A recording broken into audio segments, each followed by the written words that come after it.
Hey there, welcome to the channel. My name is James, and here at 20th and 21st Movies, we are about all things cinema. All right, I got another Criterion Collection recommendations video for you.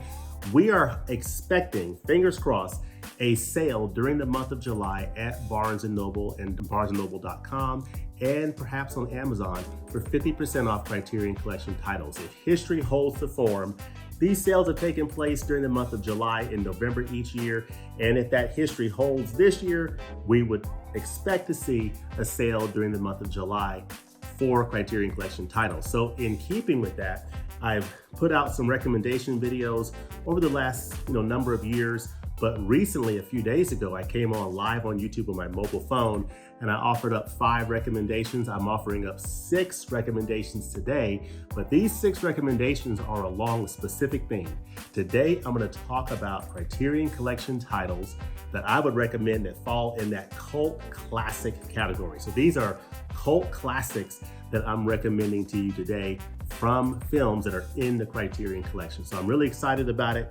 Now, first, let's talk about what is a cult classic. So when I think about cult classic titles, I'm thinking about films that, when they first came out, they sort of meet a specific type of film or genre. They're sort of a niche type of a film that came out at a time where maybe they didn't garner a lot of popularity, but over time, they've gathered a following and they have grown in popularity over time, well beyond the popularity that they experienced when it first came out. Hence a cult following. They've gained a cult following over the years. Now, I consulted my good buddy, my friend ChatGPT, and I asked her, what is a cult classic? Define cult classic for me. So I'm gonna read her definition of cult classic.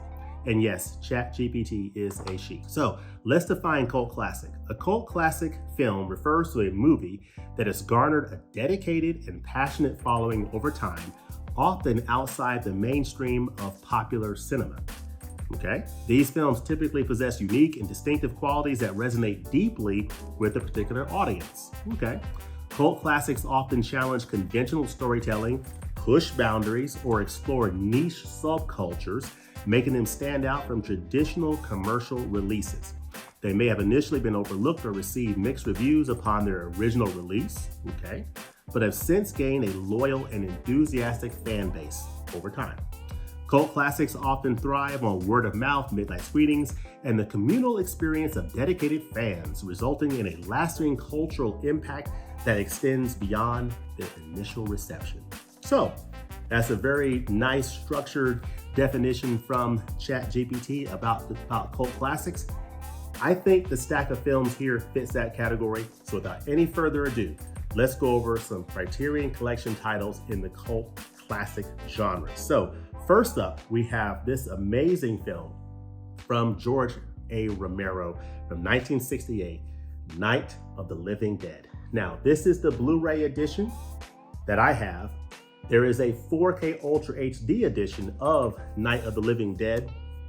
This is such a wonderful film. It's basically about people who are holed up in a house during a zombie apocalypse, so to speak.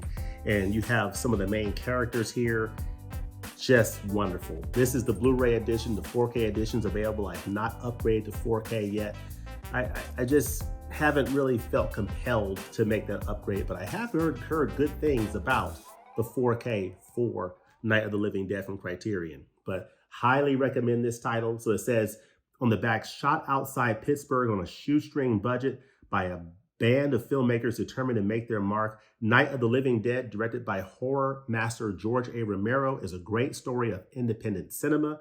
It's a midnight hit turned box office smash that became one of the most influential films of all time. So this is a great example of a cult classic film that when it first came out, it didn't necessarily garner a ton of attention, but it has over time gained a huge following.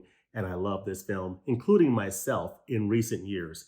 What a great film, Night of the Living Dead. It's spy number 909 in the Criterion Collection. It's available on Blu-ray and 4K Ultra HD. It is highly recommended. That is one of 6 recommendations I'm offering here.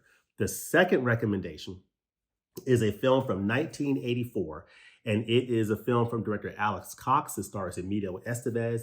It is Repo Man. This is a fantastic science fiction, like punk rock counterculture film that is so much fun to watch. And I absolutely love this film, and I love this digipack edition from Criterion. So let me show you a little bit of that. You see the artwork on the cover. Check out what you get on the inside. You get this on the inside, but let me just show you the front and the back of the digipack. And on the inside, the disc. Isn't that awesome? Don't you just love this art here? It's incredible. I mean, you have Emilio Estevez, you have Harry Dean Stanton, just a fantastic cast. And the story is wild and crazy and out there, punk rock themed. Just a fantastic, fantastic film. It's not everybody's cup of tea, but it is definitely one of those cult classics that you definitely should experience if you're into cult films. So let me read a little bit of the back. A quintessential cult film of the 1980s, Alex Cox's singularly sci-fi comedy stars the always captivating Harry Dean Stanton as a weathered repo man in a desolate Los Angeles, and Emilio Estevez as the nihilistic middle-class punk he takes under his wing. So it's a story of Harry Dean Stanton and Emilio Estevez.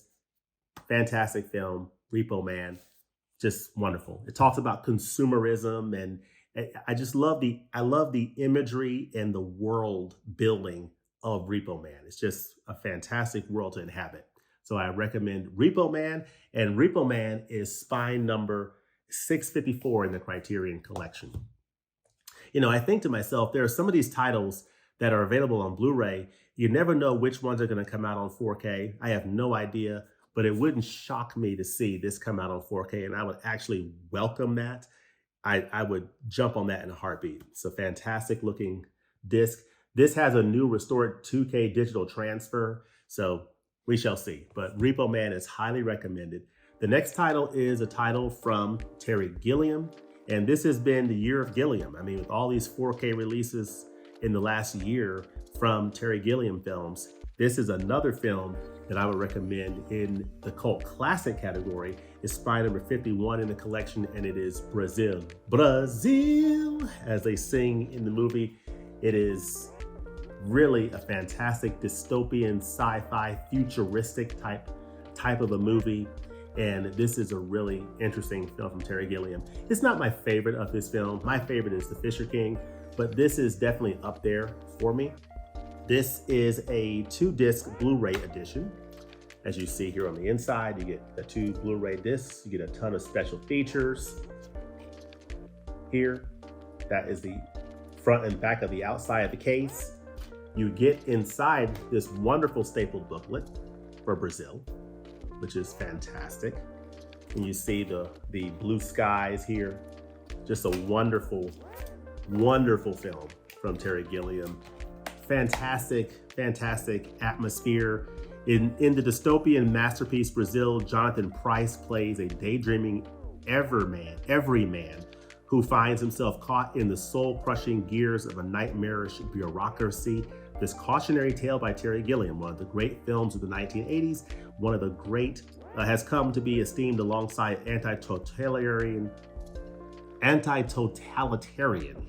works by the likes of George Orwell, Aldous Huxley, and Kurt Vonnegut Jr. And in terms of set design, cinematography, music, and effects, Brazil is a nonstop dazzler. Yes, this film has amazing imagery. It is definitely an interesting film to watch, has an interesting, dystopian sci-fi type story, and it's great. It's from 1985. It's spine number 51 in the collection, and it is recommended. That's another title that I wonder if we're gonna see a 4K upgrade, because Time Bandits was upgraded to 4K from Criterion. We got The Fisher King was upgraded to 4K, another Gilliam film, and we just got The Adventures of Baron Munchausen on 4K. So makes me wonder, are we gonna see a 4K of this at some point? I don't know, but in any event, I definitely recommend Brazil as a cult classic film to check out. All right, we got 3 more to go. I'm getting a swig of this coffee here. The next one is a film from director Nobuhiko Obayashi. Japanese director Nobuhiko Obayashi. Is spine number 539. And this is a wonderful edition from 1977. This film is House or Hausu. It is a film from 1977, comes in at 88 minutes, and it is a wild, surrealistic fantasy. It's about these six girls who go to one of the girls' grandmother's house, and some crazy stuff happens. That's really all I can tell you. It's just one of the wildest rides you'll ever see. It's a great horror movie. It's a comedy. It's got a lot going on in this film. The imagery is just so surrealistic and out of this world. It's just bat crazy. It is bat you know what crazy. It is called House or Hausu, and it is just absolutely fantastic. So, you have these girls going to one of the girls' grandmother's house, and all this crazy stuff happens. There's a wild cat. Crazy things happen with the cat transforming. The grandmother has some mystery about her. It is a great horror comedy film that I highly recommend. Comes in at spy number 539, and it is called House. And it's one of the wildest rides you'll ever see. Highly recommended. All right, this next title is a title in the Criterion Collection that recently got a 4K from Arrow Video that I highly recommend. The 4K looks absolutely amazing. This is a David Cronenberg film. I recommend this edition from Criterion as well on Blu-ray because of the wonderful packaging and the great special features, but it is spy number 248, and it is the 1983 film from David Cronenberg, Videodrome. It's fantastic. It stars James Woods. He works with his TV station that's involved in some kind of edgy type material, so to speak. And he gets in this shadowy world of the Videodrome, which is this crazy world of strange imagery through video cassettes. And it pulls him into this crazy world. So I don't want to spoil it by describing it any further than that, but I will read the back of this case. But it is an absolutely crazy film about body horror and being pulled into this surrealistic world of Videodrome and the dangerous world of Videodrome. So it says, when Max Wren, James Woods' character, goes looking for edgy new shows for his sleazy cable TV station, he stumbles across the pirate broadcast of a hyper-violent torture show called Videodrome. His attempts to unearth the program's origins send him on a hallucinatory journey into a shadowy world of right-wing conspiracies, sadomasochistic sex games, and bodily transformation or bodily horror. So you have James Woods and Deborah Harry in this. It's a fantastic film. Arrow Video did a 4K of this, and that 4K looks fantastic. This Blu-ray looks great as well. It holds up quite well as well, but that Arrow 4K definitely looks great. I wonder if Criterion is going to release this in the US on 4K. I don't know, but the packaging is fantastic. Of course, you have this video cassette, Betamax video cassette motif, so to speak. You have Long Live the New Flesh, which is great. On the inside, you have a nice, big, pretty thick stapled booklet for Videodrome, which is great. And you have the disc in here inside the case. I love the aesthetic of Videodrome. I love the early 80s feel of it. I love the whole video cassette, VHS, Betamax feel of it. It is just one of my favorite films and editions in the Criterion Collection. And it is Spine 248, and it's a cult classic that I highly recommend. Videodrome from David Cronenberg. All right, 5 down, 1 to go. The sixth film I'll recommend is a film from famous director David Lynch. This is his first feature film. It is from 1977, and it comes in a nice digipack. It's spine number 725, and it is David Lynch's Eraserhead. Now, this is his debut feature, and it is a very interesting, surrealistic film. This is the film that he did before he did The Elephant Man and Dune, and went on to do other amazing films, but this was where it all began for David Lynch in terms of feature films. And it says here, a dream of dark and troubling things. David Lynch's 1977 debut feature, Eraserhead, is both a lasting cult sensation and a work of extraordinary craft and beauty. With this mesmerizing black and white photography by Frederick Elms and Herbert Cardwell, evocative sound design, and unforgettably enigmatic performance by Jack Nance. I love that word, enigmatic. It's one of my favorite words.